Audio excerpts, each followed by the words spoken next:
सोचो, अगर कोई ऐसी शक्ति हो जो तलवार चलाने से पहले ही उसे रोक दे, जो झूठ बोलने वालों की जुबान को ही शांत कर दे, जो अन्याय को एक पल में थाम दे, तो क्या होगा? सुनने में ये किसी फैंटेसी मूवी की एक कहानी लगती है ना? लेकिन सनातन धर्म में एक ऐसी देवी का वर्णन मिलता है जिनके बारे में कहा जाता है कि वो शब्दों को भी रोक सकती हैं। उनका नाम है माँ बगलामुखी। लेकिन ध्यान दीजिए, माँ बगलामुखी सिर्फ शत्रुओं को हराने वाली देवी नहीं है। उनका असली रहस्य इतना गहरा है कि अधिकतर लोग उन्हें आज भी गलत समझते हैं। लेकिन आप चिंता मत कीजिए, इस वीडियो के अंत तक हो सकता है माँ बगलामुखी को देखने की आपका नजरिया ही चेंज हो जाए।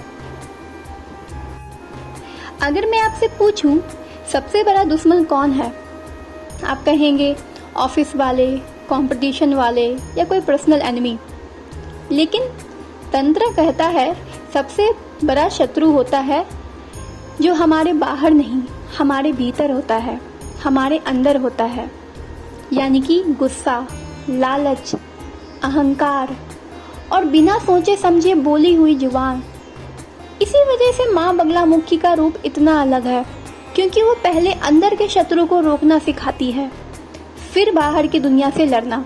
चलो एक कहानी सुनते हैं। हजारों साल पहले कहते हैं एक ऐसा भयंकर तूफान आया जिससे पूरी सृष्टि हिल गई। पेड़ उखड़ गए, समुंदर उछलने लगे, देवता भी घबरा गए। तब विष्णु भगवान ने तपस्या शुरू की। एक सुनहरे प्रकाश के बीच पीले वस्त्रों में एक अद्भुत देवी प्रकट हुई। जैसे ही माँ ने अपने दृष्टि उठाई, वो तूफान एक पल में रुक गया।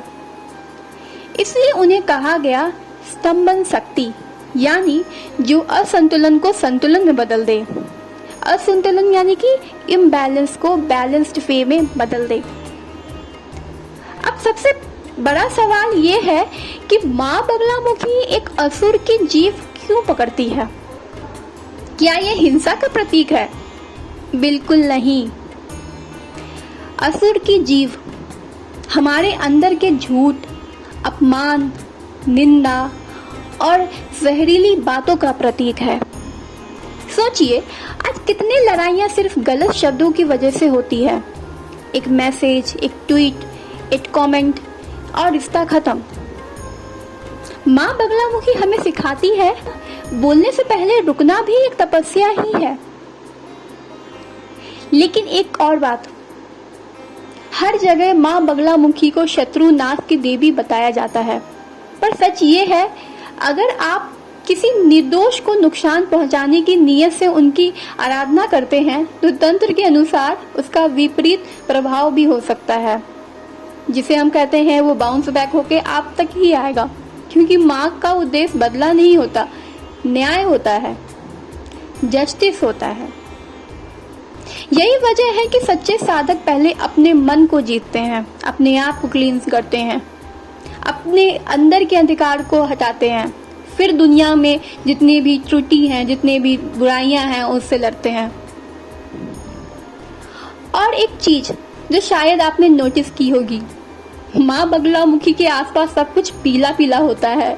पीला वस्त्र, पीली हल्दी, पीला फूल। लेकिन क्यों? क्योंकि पीला रंग सिर्फ धन का नहीं, बुद्धि, आत्मविश्वास, सूर्य की ऊर्जा का प्रतीक माना गया है। इसलिए माँ की पूजा में हल्दी का विशेष महत्व है। ये सिर्फ एक रस्म नहीं, एक प्रतीक है कि जीवन में अंधकार से ज्यादा प्रकाश को जगह दो।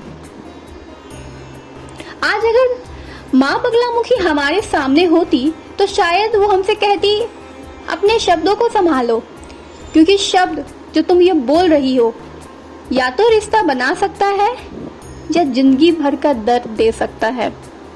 इसलिए माँ बगलामुखी का सबसे बड़ा संदेश यह है कि दूसरों को चुप कराना नहीं है, अपने अंदर की बुराई को चुप कराना है। अगर आपको ऐसा लगता है कि आज की दुनिया में हर इंसान को ये सीख जरूरी है, तो कमेंट में जरूर लिखिए जय माँ बगलामुखी। और अगर आप सनातन धर्म को ऐसे ही रहस्य और कहानियां देखना चाहते हैं तो चैनल को सब्सक्राइब करना मत भूलिएगा। जय माँ बगलामुखी। कहते हैं तलवार से जीती हुई लड़ाई कुछ समय तक ही चलती है, लेकिन अपनी वाणी और मन पर जीत जिंदगी भर का विजय दिलाती है। और यही बगलामुखी का सबसे बड़ा संदेश है। जय माँ बगलामुखी। वीडियो पसंद आया हो तो वीडियो को लाइक करना, चैनल को सब्सक्राइब करना और कमेंट में अपने सुझाव देना मत भूलना।